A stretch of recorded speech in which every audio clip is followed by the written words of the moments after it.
All right, holy cow, we have not been in the garage in a while and it feels good to be here. It's been a long, cold winter. I think we averaged like 20 degrees here in Ohio most of the winter.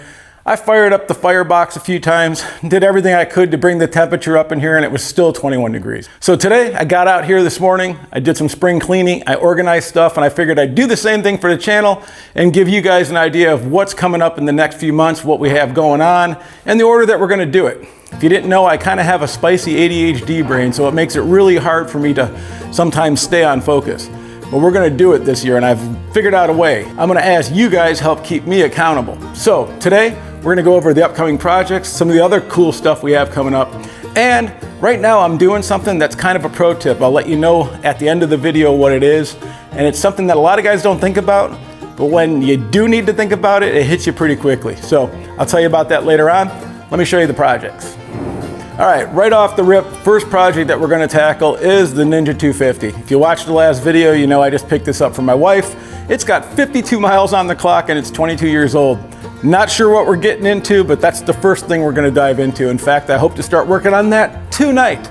And so we wanna make it safe for her. I'm really excited that my wife is gonna take this next step into motorcycling. We're gonna do it safely. She's gonna take the safety foundation course and get her basics. She's had a pretty good past riding scooters and things, so she's very familiar with two wheels. And we used to have a lot of fun when we lived in the city, kind of just cruising around on scooters together as a family. So I'm hoping that that can transcend into her riding this motorcycle smartly, safely, with gear, and we're gonna do it right. And we're gonna make sure the bike's safe. So that's what we're diving into first, and that's gonna start as soon as possible. All right, and believe you me, I did not forget about the old CT70. This was the last thing we were working on right as winter hit and really shut down my garage because it was so freaking cold. But if you like a recap, we stuck a 140 in this little clone, had it out at Mid-Ohio last year, did the lap of history and had an absolute blast on this thing. It was a 70-mile-an-hour ripper, but the suspension and everything on it felt like wet noodles. So at that point, I kind of got into these small bikes and I ordered some parts. So we did the forks, we redid the front braking, we redid the front wheel. We still have the whole back end to address and a whole bunch of other little cool things that we're gonna put on it. Now, I definitely didn't forget about this, and not only that, but if you know anything about me, you know when I get into something, I get into it. So before I was actually doing YouTube, I did a whole bunch of vintage bike restorations. I did about 6 or 7 of them, cafe racers, just straight restorations, everything. And I really enjoyed it, but with all the carburetors on those bikes and the gas being as terrible as it is, even with my attempts at only putting in non-ethanol gas, somehow the carbs always got clogged and I just got sick of them. I did keep one though, the GS850 that you're seeing here. This is a bike I completely redid. It was brown, beat up, it was missing side panels, and I completely redid it, and it's been a great bike. But even after all that, the carbs are clogged, so I mean, that'll be a project down the road, but so that's what I was into. But now I'm kind of getting into these small bikes. And so this was kind of like a gateway into doing more of these small guys with these lay-down motors. So once we finish this and it's done to satisfaction, we'll move on to, and sticking with the mini bike lay-down motor theme, we got this guy, the S65. So this I picked up from the Mini Bike King of Cleveland when Skidmark was closing. This is going to be a long-term project. We're not sure yet. We have some concepts I put out a couple of videos ago of what we want to turn this into. Like that fairing's just sitting there. It was just an idea. I'm just trying to see if I could use something I already have, but most likely we're going to make it more of a Rickman actual race bike kind of fairing and look to this whole thing.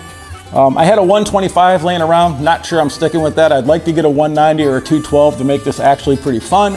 So, and while we're doing all these projects, don't forget that we're still doing everything we did last summer. We have a bunch of motorcycles coming up that we're going to review. We have a couple really cool product reviews that we're going to be doing, and we're going to be giving one of those away to you guys. I'm pretty excited about that. One of the requests that we had that we were going to be doing is, I had talked before about painting with spray cans and how you can make very professional results with spray cans. So that leads us to this next project, which is this guy, which is the first race bike we picked up before I fell into the other deal, which is the one that was quicker to get to the track last year, and I was already late, so I focused on that. But a lot of you guys had remembered and emailed me saying, hey, weren't you gonna paint that bike with rattle cans? I was really looking forward to seeing that. Well, that's what we're gonna do. And I actually have a really cool classic scheme that I'll reveal in that video. But yeah, we're gonna use rattle cans. We're gonna make this thing look awesome. We're gonna coat it with a 2K clear that's also in rattle cans, so it's something that you could totally do with no paint gear whatsoever in your garage. And we'll be doing that when the weather gets a little bit warmer. All right, so what was that pro tip I was talking about? Well, if you're like me and live in a place where you don't get to ride all winter, and maybe you got a pair of boots for Black Friday, maybe you got a pair of boots for Christmas, or whatever holiday you celebrate, make sure you wear them before you go out on a ride. You want to get 5,000, 10,000 steps in these suckers. You want to break them in and get that leather stretched out. Because what you don't want to happen is something that happened to me. Going out on an 8-hour ride and 4 hours in, you realize you can't feel your feet because your boots hurt so bad. So get out there and break in your boots before you go out on the first ride. All right, well, I got a ton of projects to get to. As you can see, we got a ton of events coming up. We got a ton of reviews coming up. So if you like this kind of content, like and subscribe. That's all we do is motorcycle stuff. So I'm gonna go ahead and start on that Ninja 250. And like I always say, if it works, it ain't dumb. We'll see you guys on the next one.